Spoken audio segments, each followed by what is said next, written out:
This is Real News Media TV, coverage you can trust. Please like, share, subscribe, and hit the notification bell. Select all for daily news updates. Haitians held by police in St. Catherine operation.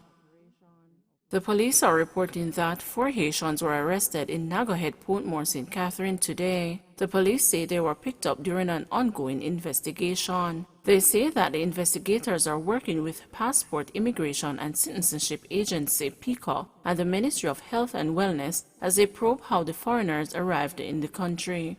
Sales rep arrested for threatening to kill his child's mother. A sales representative has been arrested and charged with assault at common law with the use of a firearm after he threatened to kill the mother of his child during an incident in St. James on March 18. He is 23-year-old Gavin Shaw, otherwise called JR, of retirement Montego Bay in the parish. Official reports are that about 2 p.m., the complainant, who had recently ended their abusive relationship, visited Shaw's mother's home to drop off their child. When she was confronted by Shaw, who accused her of being promiscuous and refusing to return his calls. Shaw reportedly ran to the rear of the premises and returned with a handgun, which he pointed at the complainant repeatedly and threatened her. The police said his relatives intervened, allowing the complainant to escape unharmed, and the matter was reported. Shaw was apprehended by the police on Friday. Men who challenged cops to shootout caught and charged. 3 men have been arrested and charged with 2 counts of shooting with intent, illegal possession of firearm, and illegal possession of ammunition after they allegedly engaged the police in a shootout on Phillips Avenue in Kingston 13 on March 21. Charged is 28-year-old Kyle Henry of Preston Road, Rollington Town in Kingston, along with 22-year-old Barbara Shamir Miller and 23-year-old maintenance worker Mark Wayne Coleman, both of Harbor Drive, Harborview in Kingston. The police said about 11 a.m., lawmen were on patrol in the area when the driver of a brown 2016 Toyota Corolla motorcar was accosted by the police. Upon the approach of the police, the driver reportedly reversed and collided with a light pole. Miller, Coleman, and Henry then alighted from the vehicle and opened gunfire at the officers, who returned the gunfire, the police said. They were subsequently apprehended and a 6-soy semi-automatic pistol with a magazine containing 5 cartridges were seized. Major hunt now on for gunman linked to car of missing Clarendon teacher.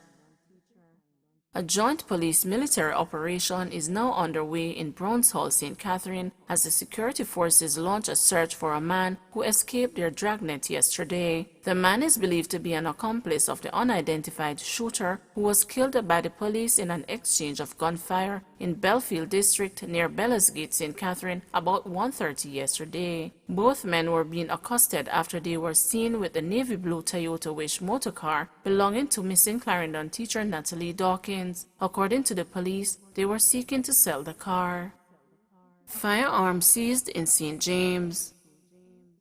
The police in St. James are searching for men who ran and left behind an illegal gun. The weapon, a 9mm pistol with 9 9mm rounds of ammunition, was seized during a patrol on Crawford Street on Friday. Reports from the Mount Salem police are that about 10:50 p.m., cops were in the area when a group of men was seen standing on the roadway. The men dispersed as the police approached them, leaving the weapon behind. The area was searched, but the men were not found.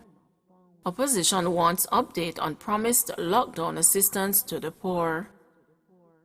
The opposition is calling for Minister of Finance Dr. Nigel Clark to indicate when the funds to help persons affected by the weekend lockdowns will be disbursed. Spokesperson on Finance Julian Robinson says persons are eager to receive the assistance. While closing the budget debate in Parliament, Clark announced the government would be allocating $126 million to be disbursed to vulnerable Jamaicans amid the weekend lockdowns. Each of the 63 constituencies will receive $2 million.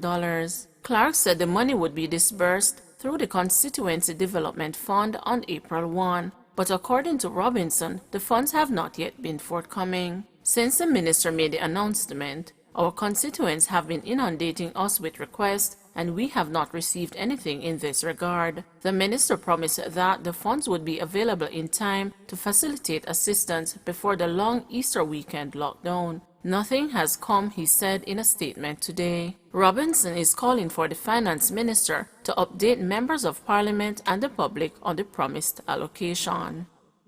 2 more COVID-19 deaths, 214 new cases. Jamaica on Saturday recorded 2 COVID-19 deaths, pushing the tally to 615.